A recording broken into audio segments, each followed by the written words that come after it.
ਜੀ ਹਾਂ, ਸਾਰੇ ਸਰੋਤਿਆਂ ਨੂੰ ਮੇਰੇ ਵੱਲੋਂ ਪਿਆਰ ਭਰੀ ਸਤਿ ਸ਼੍ਰੀ ਅਕਾਲ। ਹੁਣ ਸਮਾਂ ਹੋ ਗਿਆ ਪ੍ਰੋਗਰਾਮ ਖਬਰ 'ਤੇ ਨਜ਼ਰ ਬਲਦੇਜ ਪੰਨੂ ਜੀ ਦੇ ਨਾਲ। ਅੱਜ ਦਾ ਪ੍ਰੋਗਰਾਮ ਸ਼ੁਰੂ ਕਰਨ ਤੋਂ ਪਹਿਲਾਂ ਸਪਾਂਸਰਾਂ ਦਾ ਬਹੁਤ-ਬਹੁਤ ਧੰਨਵਾਦ ਕਰਨਾ ਚਾਹੁੰਦੇ ਹਾਂ।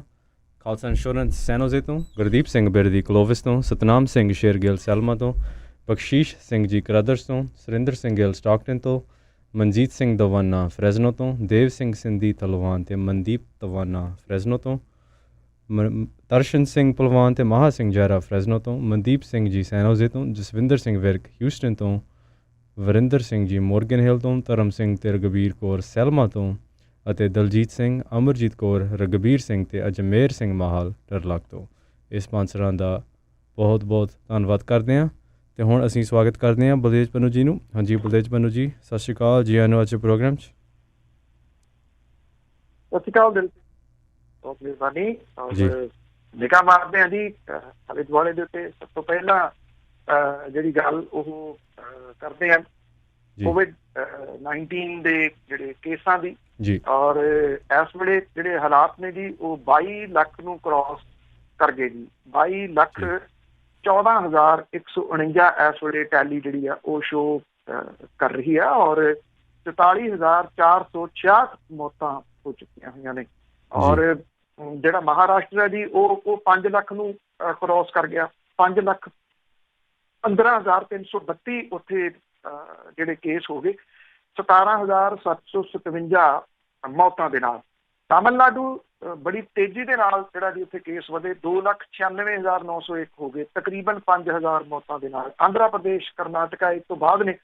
ਦਿੱਲੀ ਦੇ ਵਿੱਚ ਜਿਹੜਾ ਜੀ ਅਜੇ ਵੀ ਠੱਲ ਪੈਂਦੀ ਨਜ਼ਰ ਆ ਰਹੀ ਹੈ ਜੀ। ਜਿਹੜੇ ਉੱਥੇ ਕੇਸ ਘਟੇ ਆ 1,45,427 ਹੈ। ਕਿਸੇ ਟਾਈਮ ਦਿੱਲੀ ਬਿਲਕੁਲ ਐਨ ਪਿੱਛੇ ਜਿਹੜਾ ਜੀ ਉਹ ਆਉਂਦਾ ਸੀਗਾ ਮਹਾਰਾਸ਼ਟਰ ਦੇ, ਕਿਉਂਕਿ ਮਹਾਨਗਰੀ ਆ ਦਿੱਲੀ ਦੀ। ਪਰ ਉੱਥੇ ਕਾਫੀ ਹੱਦ ਤੱਕ ਜਿਹੜੀ ਉਹ ਠੱਲ ਇਸ ਵੇਲੇ ਦਿਸ ਰਹੀ ਆ। ਜੇ ਗੱਲ ਕਰੀਏ ਜਿਹੜਾ ਜੀ ਹਰਿਆਣੇ ਦੀ ਗੁਆਂਢੀ ਸੂਬੇ ਦੀ, ਤੇ ਉੱਥੇ 41,635 ਹੋ ਚੁੱਕੇ ਨੇ ਔਰ 483 ਮੌਤਾਂ ਦੇ ਨਾਲ। ਪੰਜਾਬ ਦੇ ਵਿੱਚ ਮਾਮਲੇ 23,000 ਨੂੰ ਕ੍ਰਾਸ ਕਰਕੇ 24,000 ਦੇ ਨੇੜੇ ਚਲੇ ਗਏ। 23,903, 586 ਮੌਤਾਂ ਜਿਹੜੀਆਂ ਉਹ ਪੰਜਾਬ ਦੇ ਵਿੱਚ ਹੋ ਚੁੱਕੀਆਂ ਹੋਈਆਂ ਨੇ। 24 ਮੌਤਾਂ ਪਿਛਲੇ 24 ਘੰਟਿਆਂ ਦੇ ਦੌਰਾਨ ਪੰਜਾਬ ਦੇ ਵਿੱਚ ਜਿਹੜੀਆਂ ਹੋਈਆਂ। ਹੁਣ ਜਿਹੜੀ ਇਹਦੇ ਵਿੱਚ ਜਿਹੜੀ ਫਿਕਰਮੰਦੀ ਵਾਲੀ ਗੱਲ ਇਹ ਹੈ ਕਿ ਰੋਜ਼ 22, 23, 24 ਮੌਤਾਂ ਪੰਜਾਬ ਦੇ ਵਿੱਚ ਹੋ ਰਹੀਆਂ ਨੇ। ਮੌਤ ਦਾ ਅੰਕੜਾ ਜਿਹੜਾ ਉਹ ਬੜੀ ਤੇਜ਼ੀ ਦੇ ਨਾਲ ਵੱਧ ਰਿਹਾ। 987 ਨਵੇਂ ਕੇਸ ਸਾਹਮਣੇ ਆਏ ਆ 24 ਘੰਟਿਆਂ ਦੇ ਵਿੱਚ। 29 ਪੁਲਿਸ ਮੁਲਾਜ਼ਮ COVID-19 ਦੀ ਲਪੇਟ ਦੇ ਵਿੱਚ ਆਏ ਆ। ਡਿਸਟ੍ਰਿਕਟ ਲੁਧਿਆਣਾ ਦੇ ਵਿੱਚ ਸਭ ਤੋਂ ਵੱਡੀ ਮਾਰ ਪੈ ਰਹੀ ਆ। 316 ਨਵੇਂ ਕੇਸ ਸਾਹਮਣੇ ਆਏ ਆ। 9 ਪੁਲਿਸ ਵਾਲੇ ਇਹਦੇ ਵਿੱਚ ਸ਼ਾਮਲ ਆ। 24 ਘੰਟਿਆਂ ਦੇ ਦੌਰਾਨ ਲੁਧਿਆਣੇ 'ਚ 9, ਅੰਮ੍ਰਿਤਸਰ 4, ਬਠਿੰਡੇ 'ਚ 3, ਜਲੰਧਰ ਤੇ ਕਪੂਰਥਲਾ 'ਚ 2-2, ਬਰਨਾਲਾ, ਗੁਰਦਾਸਪੁਰ, ਮੋਹਾਲੀ ਤੇ ਸੰਗਰੂਰ ਦੇ ਵਿੱਚ ਇੱਕ ਮੌਤ ਜਿਹੜੀ ਹੈ ਜੀ ਉਹ ਹੋਈ ਹੈ। ਹਾਲਾਤ ਜਿਹੜੇ ਆ ਜੀ ਉਹ ਇਹ ਨੇ ਕਿ ਲੋਕਾਂ ਦੀ ਜਿਹੜੀ ਫਿਕਰਮੰਦੀ ਇਸ ਪੁਆਇੰਟ ਆਫ ਵਿਊ ਦੇ ਨਾਲ ਜ਼ਿਆਦਾ ਵੱਧ ਰਹੀ ਹੈ ਕਿ ਇਲਾਜ ਦੇ ਵਾਸਤੇ, ਕਿਉਂਕਿ ਇਸ ਤੱਕ ਕੋਈ ਮੈਡੀਸਨ ਨਹੀਂ ਆਈ, ਲੋਕਾਂ ਦੀ ਬਹੁਤੀ ਟੇਕ ਜਿਹੜੀ ਹੈ ਨਾ ਜੀ ਉਹ ਲੱਗੀ ਹੋਈ ਹੈ ਇਸ ਵੇਲੇ ਪਲਾਜ਼ਮਾ ਥੈਰੇਪੀ ਦੇ ਉੱਤੇ। ਕਿਉਂਕਿ ਪਲਾਜ਼ਮਾ ਥੈਰੇਪੀ ਦੇ ਨਾਲ ਦਿੱਲੀ ਦੇ ਵਿੱਚ ਜਿਹੜਾ ਦੀ ਬਹੁਤ ਸਾਰਾ ਮਸਲਾ ਹੱਲ ਕਰਨ ਦੇ ਵਿੱਚ ਮਦਦ ਮਿਲੀ ਆ। ਔਰ ਉੱਥੋਂ ਦੇ ਮੁੱਖ ਮੰਤਰੀ ਦੀ ਅਪੀਲ ਦੇ ਉੱਤੇ ਲੋਕ ਪਲਾਜ਼ਮਾ ਥੈਰੇਪੀ ਦੇਣ ਦੇ ਵਾਸਤੇ ਅੱਗੇ ਆਏ। ਇੱਥੇ ਪੰਜਾਬ ਦੇ ਹਾਲਾਤ ਜਿਹੜੇ ਜੀ ਉਹ ਥੋੜੇ ਡਿਫਰੈਂਟ ਰਹੇ।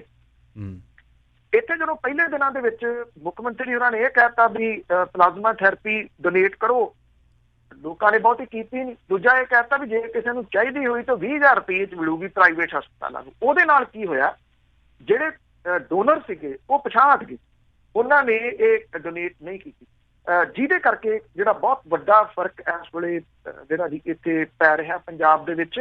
ਔਰ ਜਿਹੜੀ ਪਲਾਜ਼ਮਾ ਥੈਰੇਪੀ ਆ ਉਹ ਬਹੁਤੇ ਲੋਕ ਜਿਹੜੇ ਠੀਕ ਹੋਏ ਆ ਉਹ ਡੋਨੇਟ ਨਹੀਂ ਕਰ ਰਹੇ। ਉਹ ਡਰ ਗਏ, ਇੱਕ ਕਿਸਮ ਦੇ ਨਾਲ ਡਰ ਗਏ ਵੀ ਅਸੀਂ ਤਾਂ ਮੁਫਤ ਦੇਵਾਂਗੇ ਤੇ ਗਾਂ ਵੇਚੂਗੀ। ਹਾਲਾਂਕਿ ਸਰਕਾਰ ਨੇ 20,000 ਵਾਲਾ ਫੈਸਲਾ ਜਿਹੜਾ ਸੀਗਾ ਜੀ ਉਹ ਵਾਪਸ ਲੈ ਲਿਆ, ਪਰ ਉਹ ਡੈਮੇਜ ਕਰ ਗਿਆ ਇਸ ਜਿਹੜਾ ਦੀ ਉਹ ਚੀਜ਼ ਨੂੰ। ਤੇ ਡੈਮੇਜ ਜਿਹੜਾ ਪੰਜਾਬ ਦੇ ਵਿੱਚ ਇਸ ਵੇਲੇ ਜ਼ਹਿਰੀਲੀ ਸ਼ਰਾਬ ਵੀ ਕਰ ਰਹੀ ਹੈ। 122 ਮੌਤਾਂ ਮਾਝੇ ਦੇ ਖੇਤਰ ਦੇ ਵਿੱਚ ਹੋਈਆਂ ਨੇ। ਮੁੱਖ ਮੰਤਰੀ ਸਾਹਿਬ 5 ਮਹੀਨਿਆਂ ਤੋਂ ਬਾਅਦ, 4.5 ਮਹੀਨਿਆਂ ਤੋਂ ਬਾਅਦ ਨਿਕਲੇ ਆਪਣੇ ਪ੍ਰਾਈਵੇਟ ਘਰ ਦੇ ਵਿੱਚੋਂ। ਸਰਕਾਰੀ ਘਰ ਤਾਂ ਰਹਿੰਦੇ ਨਹੀਂ, ਹੈਲੀਕਾਪਟਰ ਸਟਾਰਟ ਕੀਤਾ, ਉਡਾਇਆ, ਤਰਨਤਾਰਨ ਚਲੇ ਗਏ, ਜਿਹੜਾ ਤੰਬੂ ਸੀ ਉਹਦੇ ਵਿੱਚ ਏਸੀ ਭਰਮਾਰ ਲਾਏ ਹੋਏ ਸੀ ਵੀ ਤੰਬੂ ਦੇ ਵਿੱਚ ਵੀ ਗਰਮੀ ਨਾ ਕਿਤੇ ਜਿਹੜਾ ਜੀ ਉਹ ਲੱਗ ਜਾਵੇ। ਦੂਰੋਂ ਖੜੋ ਕੇ ਲੋਕਾਂ ਦਾ ਹਾਲ ਚਾਲ ਪੁੱਛਿਆ, ਹੈਲੀਕਾਪਟਰ ਫੇਰ ਸਟਾਰਟ ਕੀਤਾ, ਘਰੇ ਆ ਗਏ। ਇਹ ਕਹਿਤਾ ਕਿ 2 ਦਿਨਾਂ ਦੇ ਵਿੱਚ ਸਾਰਾ ਕੰਮ ਬੰਦ ਕਰਾ ਦਿਓ। ਇਹ ਭੁੱਲ ਕੇ ਕਿ 2 ਦਿਨਾਂ ਦੇ ਵਿੱਚ ਐਡਾ ਵੱਡਾ ਮਾਫੀਆ ਤੁਸੀਂ ਕੰਟਰੋਲ ਕਿਵੇਂ ਕਰ ਲਓਗੇ। ਹੁਣ ਛਾਪੇਮਾਰੀ ਤਾਂ ਹੋ ਰਹੀ ਹੈ ਜੀ। ਦੇਖੋ ਪੁਲਿਸ ਨੂੰ ਕਿਤੇ ਪਤਾ ਨਹੀਂਗਾ ਕਿ ਕਿਹੜੀ ਜਗ੍ਹਾ ਦੇ ਉੱਤੇ ਕਿੱਥੇ ਕਿੰਨਾ ਜਿਹੜਾ ਜੀ ਜ਼ਖੀਰਾ ਪਿਆ। ਇੱਥੇ ਡੇਰਾਬੱਸੀ ਦੇ ਵਿੱਚ ਛਾਪਾ ਮਾਰਿਆ ਗਿਆ ਆਬਕਾਰੀ ਵਿਭਾਗ ਦੇ ਵੱਲੋਂ। ਹੋਇਆ ਕਿ ਇੱਥੋਂ 27,600 ਲੀਟਰ ਸਪਿਰਟ ਬਰਾਮਦ ਜਿਹੜੀ ਜੀ ਉਹ ਕੀਤੀ ਗਈ। ਇਹ ਮੁਬਾਰਕਪੁਰ ਫੋਕਲ ਪੁਆਇੰਟ ਹੈ ਜਿੱਥੇ 3 ਗੋਦਾਮਾਂ ਦੇ ਉੱਤੇ ਛਾਪੇਮਾਰੀ ਜਿਹੜੀ ਜੀ ਉਹ ਕੀਤੀ ਗਈ। ਡੇਰਾਬੱਸੀ ਦੇ ਵਿੱਚ ਇਹ ਛਾਪੇਮਾਰੀ ਪਹਿਲੀ ਵਾਰੀ ਨਹੀਂ ਹੋਈ, ਪਹਿਲਾਂ ਵੀ ਹੋਈ ਹੈ। ਡੇਰਾਬੱਸੀ ਦੇ ਵਿੱਚ ਐਡਾ ਵੱਡਾ ਜ਼ਖੀਰਾ ਕਿਉਂ ਦਿਖਾਇਆ ਜਾਂਦਾ? ਕਿਉਂਕਿ ਸ਼ਰਾਬ ਫੈਕਟਰੀਆਂ ਨੇ ਇੱਥੇ। ਇਹਦਾ ਮਤਲਬ ਇਹ ਕਿ ਸਿਰਫ ਜਿਹੜੀ ਕੈਮੀਕਲ ਤੋਂ ਸ਼ਰਾਬ ਬਣਦੀ ਹੈ ਉਸ ਨੂੰ ਸਿੱਧਾ ਇਸ਼ਾਰਾ ਹੈ ਕਿ ਉਹ ਕੋਈ ਜਿਹੜੇ ਫਾਰਮ ਹਾਊਸਾਂ ਦੇ ਵਿੱਚ ਜਿਹੜੇ ਫੜੇ ਗਏ, ਇੱਥੇ ਇੱਕ ਘਨੌਰ ਦੇ ਨੇੜੇ, ਇੱਕ ਖੰਨੇ ਦੇ ਨੇੜੇ ਜਿਹੜਾ ਫੜੇ ਗਏ ਸੀ ਨਕਲੀ ਸ਼ਰਾਬ ਦੀਆਂ ਫੈਕਟਰੀਆਂ, ਸਿਰਫ ਉੱਥੇ ਨਹੀਂ ਬਣਦੀ। ਮਤਲਬ ਕਿ ਜਿਹੜੀਆਂ ਡਿਸਟਿਲਰੀਆਂ ਨੇ ਉਹਨਾਂ ਦੇ ਅੰਦਰ ਵੀ ਇਹ ਕੈਮੀਕਲ ਨੂੰ ਯੂਜ਼ ਕਰਕੇ ਜਿਹੜੀ ਆ ਇਹ ਜ਼ਹਿਰੀਲੀ ਸ਼ਰਾਬ ਬਣਾਈ ਜਾ ਰਹੀ ਹੈ। ਲੋਕਾਂ ਨੂੰ ਮਾਰਨ ਦਾ ਇੰਤਜ਼ਾਮ ਕੀਤਾ ਜਾ ਰਿਹਾ ਵੀ ਚਿੱਟੇ ਨਾ ਮਰਦੇ ਨੇ, ਜੇ ਬਚ ਗਏ ਚਿੱਟੇ ਨਾਲ ਬਚ ਕਿਵੇਂ ਗਏ। ਹੈਰਾਨੀ ਇਹਨਾਂ ਨੂੰ ਇਸ ਗੱਲ ਦੀ ਹੋ ਰਹੀ ਹੈ। ਤੇ ਹੁਣ ਜਿਹੜਾ ਜੀ ਇਹ ਕੈਮੀਕਲ ਪਿਆ ਕੇ ਪੰਜਾਬ ਦੇ ਲੋਕ ਜਿਹੜੇ ਆ ਉਹ ਖਤਮ ਕੀਤੇ ਜਾ ਰਹੇ ਆ। 27,600 ਲੀਟਰ ਸਪਿਰਿਟ ਬਰਾਮਦ ਹੋਣੀ ਕੋਈ ਛੋਟੀ ਮੋਟੀ ਗੱਲ ਜਿਹੜੀ ਦੀ ਉਹ ਨਹੀਂ ਗਈ। ਇਹ 200 ਲੀਟਰ ਦੀ ਸਮਰੱਥਾ ਵਾਲੇ 138 ਡਰਮਾਂ ਦੇ ਵਿੱਚ ਸਟੋਰ ਕੀਤਾ ਜਿਹੜਾ ਜੀ ਉਹ ਗਿਆ ਸੀਗਾ। ਕੀ ਪੁਲਿਸ ਨੂੰ, ਆਬਕਾਰੀ ਵਿਭਾਗ ਨੂੰ ਪਹਿਲਾਂ ਅੰਨੇ ਹੋਏ ਸੀਗੇ ਜੀ? ਇਹਨਾਂ ਨੂੰ ਦਿਸਦਾ ਨਹੀਂ ਕਿ ਪੰਜਾਬ ਦੇ ਵਿੱਚ ਕਿੰਨਾ ਕੈਮੀਕਲ ਆ ਰਿਹਾ? ਕਿੱਥੋਂ ਆ ਰਿਹਾ ਕੈਮੀਕਲ? ਕੋਈ ਪੰਜਾਬ ਦੀ ਧਰਤੀ 'ਚੋਂ ਥੋੜ੍ਹੀ ਪੁੱਟਿਆ ਜਾ ਰਿਹਾ, ਦੂਜੇ ਸੂਬਿਆਂ ਤੋਂ ਆ ਰਿਹਾ ਨਾ। ਉਹ ਐਂਟਰ ਕਿਵੇਂ ਹੋ ਰਿਹਾ ਇੱਥੇ ਸਰਹੱਦਾਂ ਜਿਹੜੀਆਂ ਦੀ ਉਹ ਲੰਘ ਕੇ? ਹੈਰਾਨੀ ਦੀ ਗੱਲ ਹੈ ਕਿ ਉਹ ਕਿਵੇਂ ਇੱਥੇ ਐਂਟਰ ਹੋ ਰਿਹਾ। ਹੋ ਗਿਆ ਅੱਜ ਜਿਹੜੇ ਦੀ ਛਾਪੇ ਪੈ ਰਹੇ ਆ। ਕਿੰਨੇ ਦਿਨ ਪੈਣਗੇ? ਜਿੰਨੇ ਦਿਨ ਰੌਲਾ, ਉਦੋਂ ਬਾਅਦ ਜਿਹੜਾ ਜੀ ਇਹ ਕੰਮ ਮੁੱਕ ਮੁਕਾ ਇੱਕ ਕਿਸਮ ਦੇ ਨਾਲ ਜਾਣਾ।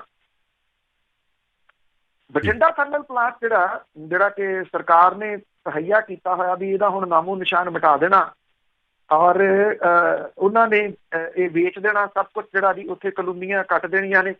ਹੁਣ ਥਰਮਲ ਨੂੰ ਪਰਾਲੀ ਦੇ ਉੱਤੇ ਚਲਾਏ ਜਾਣ ਸੰਬੰਧੀ ਆਖਰੀ ਟੇਕ ਜਿਹੜੀ ਹੈ ਜੀ ਉਹ ਨੈਸ਼ਨਲ ਗ੍ਰੀਨ ਟ੍ਰਿਬਿਊਨਲ ਤੋਂ ਬਚੀ ਹੈ, ਜਿਹਨੇ ਅਗਲੇ ਪੜਾਅ ਦੇ ਵਿੱਚ ਕਾਰਵਾਈ ਵਿੱਢੀ ਹੈ। ਨੈਸ਼ਨਲ ਗ੍ਰੀਨ ਟ੍ਰਿਬਿਊਨਲ ਅੱਜ ਬਠਿੰਡਾ ਥਰਮਲ ਦੇ ਮਾਮਲੇ ਦੇ ਉੱਤੇ ਸੁਣਵਾਈ ਕਰੂਗਾ। ਪੰਜਾਬ ਪੋਲਿਊਸ਼ਨ ਕੰਟਰੋਲ ਬੋਰਡ ਨੇ ਸੁਣਵਾਈ ਤੋਂ ਪਹਿਲਾਂ 7 ਅਗਸਤ ਨੂੰ ਆਪਣਾ ਜਵਾਬ ਦਾਵਾ ਦੇ ਦਿੱਤਾ ਸੀ। ਦੂਜੇ ਪਾਸੇ ਪਾਵਰਕਾਮ ਜਿਹੜਾ ਜੀ ਉਹ ਕੋਈ ਜਵਾਬ ਦੇਣ ਤੋਂ ਹਾਲੇ ਤਾਲਾ ਵੱਟ ਰਿਹਾ, ਕਿਉਂਕਿ ਪਾਵਰਕਾਮ ਨੂੰ ਇਸ਼ਾਰਾ ਕਿ ਇਹਦਾ ਜਵਾਬ ਨਹੀਂ ਦੇਣਾ, ਆਪਾਂ ਪਰਾਲੀ ਨਾਲ ਚੱਲਣ ਨਹੀਂ ਦੇਣਾ।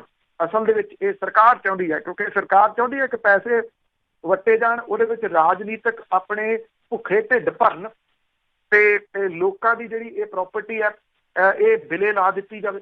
ਇਸ ਕਰਕੇ ਜਿਹੜਾ ਜੀ ਉਹਨੇ ਪਾਵਰਕਾਮ ਨੇ ਕੋਈ ਜਵਾਬ ਇਹਦੇ ਉੱਤੇ ਨਹੀਂ ਦਿੱਤਾ। ਪੰਜਾਬ ਊਰਜਾ ਵਿਕਾਸ ਏਜੰਸੀ ਜਿਹੜੀ ਹੈ ਜੀ ਉਹਨੇ ਵੀ ਨੈਸ਼ਨਲ ਗ੍ਰੀਨ ਟ੍ਰਿਬਿਊਨਲ ਦੇ ਕੋਲੇ ਆਪਣਾ ਪੱਖ ਨਹੀਂ ਰੱਖਿਆ। ਰਿਟਾਇਰਡ ਇੰਜੀਨੀਅਰ ਦਰਸ਼ਨ ਸਿੰਘ ਦੇ ਵੱਲੋਂ ਬਠਿੰਡਾ ਥਰਮਲ ਪਲਾਂਟ ਦੇ ਇੱਕ ਯੂਨਿਟ ਨੂੰ ਪਰਾਲੀ ਦੇ ਉੱਤੇ ਚਲਾਏ ਜਾਣ ਦੇ ਬਾਰੇ ਨੈਸ਼ਨਲ ਗ੍ਰੀਨ ਟ੍ਰਿਬਿਊਨਲ ਦੇ ਕੋਲੇ ਇੱਕ ਪਟੀਸ਼ਨ ਜਿਹੜੀ ਉਹ ਦਾਇਰ ਕੀਤੀ ਗਈ ਸੀ, ਜਿਹਦੇ ਉੱਤੇ ਟ੍ਰਿਬਿਊਨਲ ਨੇ 27 ਜਨਵਰੀ ਨੂੰ Powercom, Punjab pollution control board, Punjab ਊਰਜਾ ਵਿਕਾਸ ਏਜੰਸੀ ਨੂੰ ਨੋਟਿਸ ਜਾਰੀ ਕੀਤਾ ਸੀ। ਨੈਸ਼ਨਲ ਗ੍ਰੀਨ ਟ੍ਰਿਬਿਊਨਲ ਨੇ ਇਹਨਾਂ ਧਿਰਾਂ ਨੂੰ 3 ਅਪ੍ਰੈਲ 2020 ਤੱਕ ਜਵਾਬ ਦੇਣ ਲਈ ਕਿਹਾ ਸੀ।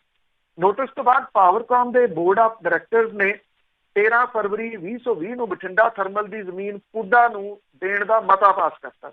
ਨਾ ਰਹੂਗਾ ਬਾਂਸ ਨਾ ਵਰਜੂ ਬੰਸਰੀ। ਵੀ ਮਤਲਬ ਕਿ ਜਦੋਂ ਤੱਕ ਨੈਸ਼ਨਲ ਗ੍ਰੀਨ ਟ੍ਰਿਬਿਊਨਲ ਇੱਥੇ ਆਊਗਾ ਅਸੀਂ ਤਾਂ ਵੇਚ ਵੱਟ ਚੁੱਕੇ ਹੋਵਾਂਗੇ ਔਰ ਉਦੋਂ ਇਹ ਕਹਿ ਦਾਂਗੇ ਇਹ ਤਾਂ ਜੀ ਦੇਖੋ ਉਹ ਤਾਂ ਗਈ ਜ਼ਮੀਨ ਪੁੱਡਾ ਨੂੰ ਟ੍ਰਾਂਸਫਰ ਹੋ ਗਈ, ਹੁਣ ਅਸੀਂ ਪੁੱਡਾ ਤੋਂ ਜ਼ਮੀਨ ਕਿਵੇਂ ਲਈਏ। ਇਉਂ ਲੋਕਾਂ ਦੀਆਂ ਜਿਹੜੀਆਂ ਇਹ ਚੀਜ਼ਾਂ ਨੇ, ਲੋਕਾਂ ਦੀ ਜਿਹੜੀ ਪ੍ਰਾਪਰਟੀ ਆ ਉਹਨੂੰ ਏਦਾਂ ਇਹ ਹੜੱਪਿਆ ਜਿਹੜਾ ਜੀ ਉਹ ਜਾ ਰਿਹਾ ਸਰਕਾਰਾਂ ਦੇ ਵੱਲੋਂ, ਕਿਸੇ ਹੋਰ ਦੇ ਵੱਲੋਂ ਨਹੀਂ ਜੀ। ਜਿਹੜੇ ਬਿਠਾਏ ਸੀਗੇ ਗਾਰਡ ਉਹੀ ਕਿਸਮ ਦੇ ਨਾਲ ਜਿਹੜਾ ਜੀ ਉਹ ਖਾ ਰਹੇ ਆ। ਜੇਲਾਂ ਅੰਦਰ ਗੈਂਗਸਟਰ ਉੱਥੋਂ ਜਿਹੜੀਆਂ ਦੀ ਮੰਗੀਆਂ ਜਾਂਦੀਆਂ ਫਰੌਤੀਆਂ, ਪੰਜਾਬ ਦੀਆਂ ਜੇਲਾਂ ਖਾਸ ਤੌਰ ਦੇ ਉੱਤੇ ਗੈਂਗਸਟਰਾਂ ਦੇ ਕਰਕੇ ਚਰਚਿਤ ਰਹੀਆਂ ਨੇ। ਪੰਜਾਬ ਦੀਆਂ ਜੇਲਾਂ ਦੇ ਵਿੱਚ ਅਕਸਰ ਜਿਹੜਾ ਜੀ ਇਹ ਆਉਂਦਾ ਕਿ ਤਲਾਸ਼ੀ ਲਈ ਗਈ ਵੀ, ਤਲਾਸ਼ੀ ਮੁਹਿੰਮ ਦੇ ਦੌਰਾਨ 4 ਮੋਬਾਈਲ ਫੋਨ ਫੜੇ ਗਏ, 5 ਮੋਬਾਈਲ ਫੋਨ ਫੜੇ ਗਏ, ਬੜੀ ਵੱਡੀ ਕਾਮਯਾਬੀ ਜਿਹੜੀ ਜੀ ਮਿਲ ਗਈ। ਉਹ ਮਹਿਜ਼ ਜਿਹੜੇ ਅੰਦਰ ਮਹੀਨਾ ਦੇ ਕੇ ਰਹਿੰਦੇ ਕੈਦੀ ਜਾਂ ਹਵਾਲਾਤੀ ਨੇ ਉਹਨਾਂ ਤੋਂ ਫੜ ਕੇ ਖਾਨਾ ਪੂਰਤੀ ਕਰ ਦਿੱਤੀ ਜਾਂਦੀ ਆ। ਗੈਂਗਸਟਰਾਂ ਨੂੰ ਨਾ ਕੋਈ ਰੋਕਦਾ, ਨਾ ਕਿਸੇ ਤੇ ਰੋਕਣ ਦੀ ਹਿੰਮਤ ਹੈ, ਕਿਉਂਕਿ ਉਹ ਅੱਗੇ ਤੋਂ ਅੱਗੇ ਲੱਖ ਲੱਖ ਰੁਪਈਆ ਮਹੀਨੇ ਦਾ ਅਫਸਰਾਂ ਨੂੰ ਚੜਾਉਂਦੇ ਆ। ਜੇਲ੍ਹਾਂ ਦੇ ਅੰਦਰ ਕਰਪਸ਼ਨ ਜਿਹੜੀ ਕਿੱਡੀ ਵੱਡੀ ਆ, ਇਹ ਕਿਸੇ ਤੋਂ ਲੁਕੀ ਛਿਪੀ ਨਹੀਂ। ਇੱਕ ਹੋਰ ਸਾਹਮਣੇ ਆਈ ਆ, ਜਿਹੜਾ ਇੱਕ ਗੈਂਗਸਟਰ ਜੇਲ੍ਹ ਦੇ ਵਿੱਚ ਆ ਲੁਧਿਆਣਾ ਦੇ ਵਿੱਚ 30 ਕਿਲੋ ਸੋਨੇ ਦੀ ਲੁੱਟ ਦੇ ਮਾਮਲੇ ਦੇ ਵਿੱਚ ਇਹ ਜੇਲ੍ਹ ਦੇ ਅੰਦਰ ਹੈ।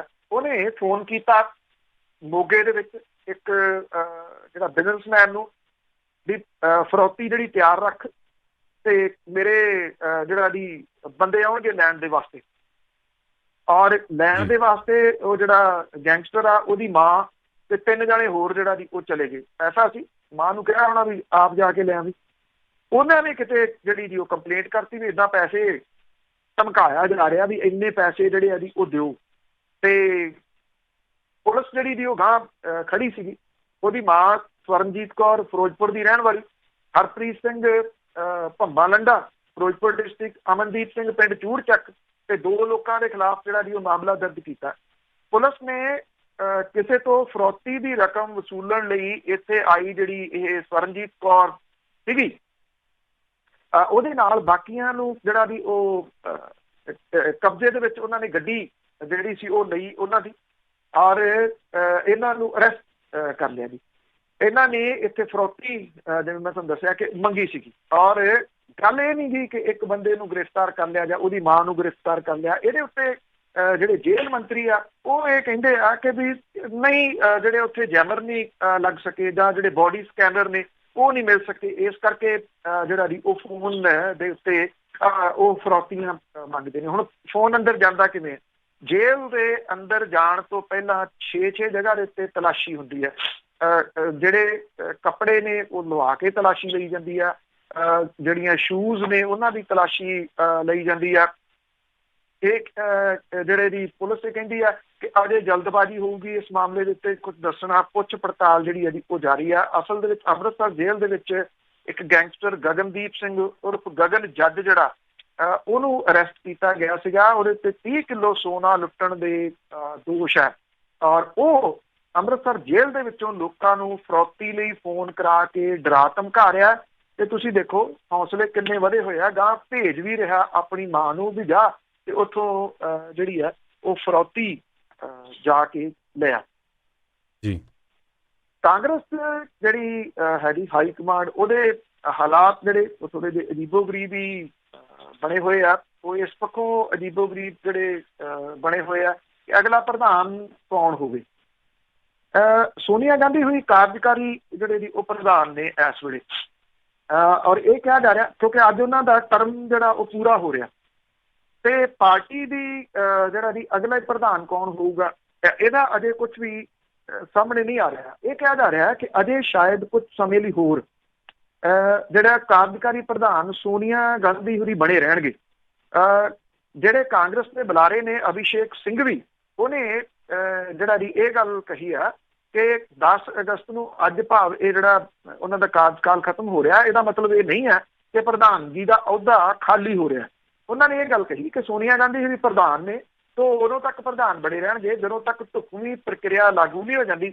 ਤੇ ਪ੍ਰਕਿਰਿਆ ਉਹਨਾਂ ਨੇ ਕਿਹਾ ਕਿ ਛੇਤੀ ਲਾਗੂ ਹੋਊਗੀ ਤੇ ਪਾਰਟੀ ਨੂੰ ਪ੍ਰਧਾਨ ਜਿਹੜਾ ਉਹ ਮਿਲੂਗਾ।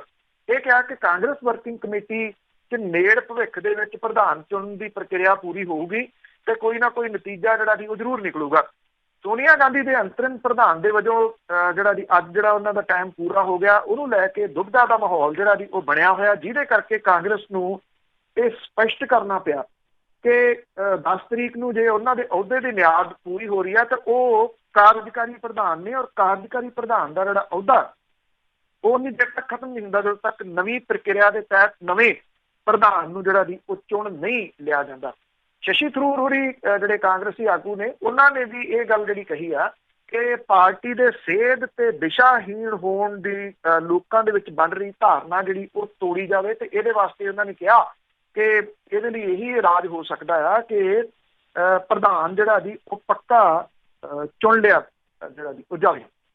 ਜੀ ਕਿਸਾਨ ਜਥੇਬੰਦੀਆਂ ਜਿਹੜੀਆਂ ਕਿ ਖੇਤੀ ਆਰਡੀਨੈਂਸਾਂ ਤੇ ਤੇਲ ਦੀਆਂ ਕੀਮਤਾਂ ਨੂੰ ਲੈ ਕੇ ਸੰਘਰਸ਼ ਕਰ ਰਹੀਆਂ ਨੇ, ਉਹਨਾਂ ਦਾ ਸੰਘਰਸ਼ ਜਿਹੜਾ ਦੀ ਉਹ ਡੇ ਬਾਈ ਡੇ ਹੋਰ ਪ੍ਰਚੰਡ ਹੁੰਦਾ ਤੁਰਿਆ ਜਾ ਰਿਹਾ।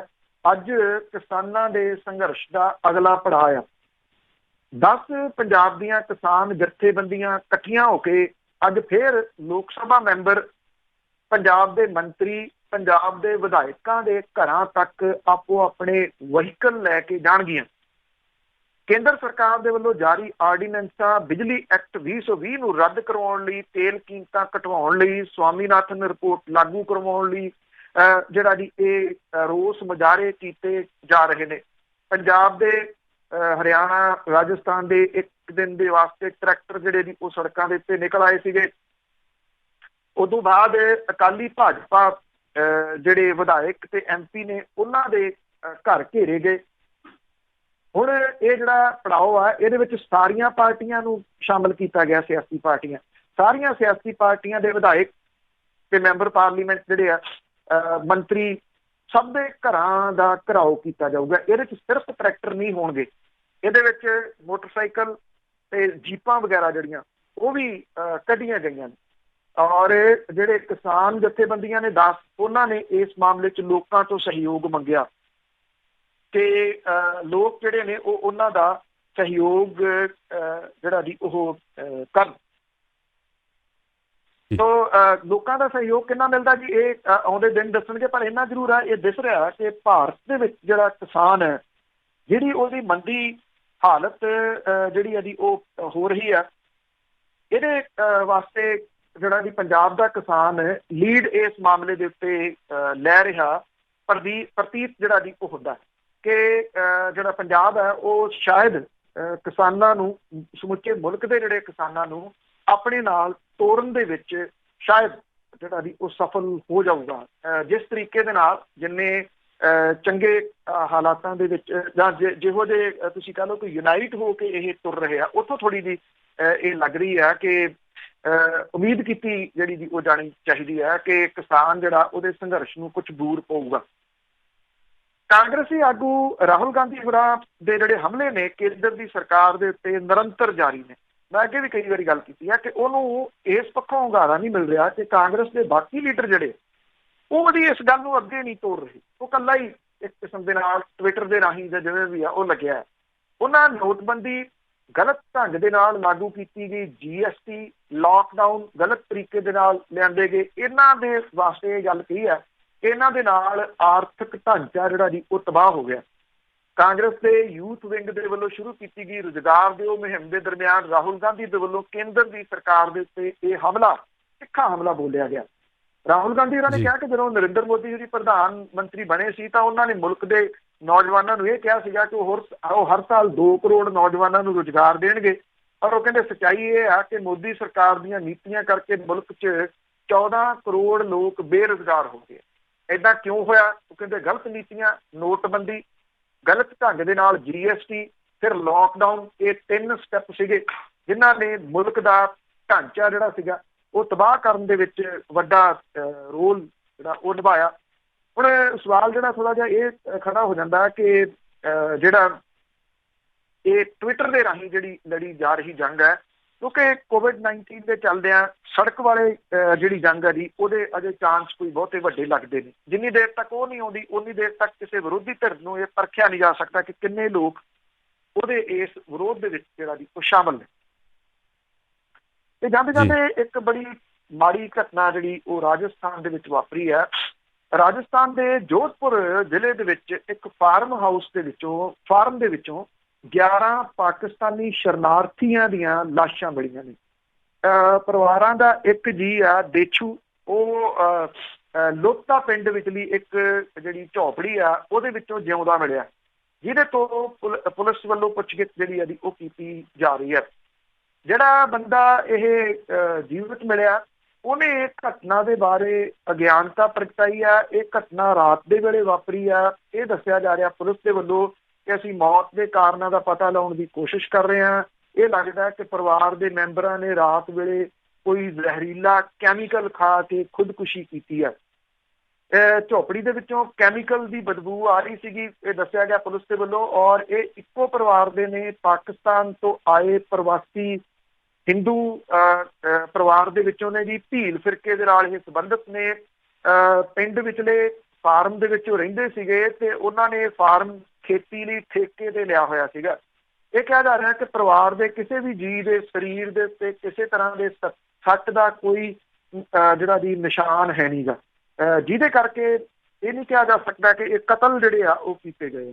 ਪਰ ਅਸਲ ਕਹਾਣੀ ਜਿਹੜੀ ਅਜੇ ਤੱਕ ਸਾਹਮਣੇ ਨਹੀਂ ਆ ਰਹੀ ਕਿ ਕੀ ਕਾਰਨ ਰਿਹਾ, ਕਿਉਂ ਇਹਨਾਂ ਨੇ ਜੇ ਖੁਦਕੁਸ਼ੀ ਕੀਤੀ ਆ ਤਾਂ ਕਿਉਂ ਖੁਦਕੁਸ਼ੀ ਜਿਹੜੀ ਆ ਉਹ ਕੀਤੀ ਆ। ਪੁਲਿਸ ਦੀ ਇਨਵੈਸਟੀਗੇਸ਼ਨ ਜਿਹੜੀ ਆ ਉਹ ਜਾਰੀ ਆ। ਸੋ 11 ਇਹ ਲਾਸ਼ਾਂ ਜਿਹੜੀਆਂ ਜੋਧਪੁਰ ਦੇ ਫਾਰਮ ਦੇ ਵਿੱਚੋਂ ਪੁਲਿਸ ਨੇ ਬਰਾਮਦ ਕੀਤੀਆਂ ਨੇ। Thank you very much Dilpreet ਜੀ, ਬਹੁਤ ਬਹੁਤ ਧੰਨਵਾਦ ਬਲਦੇਜ ਪੰਨੂ ਜੀ।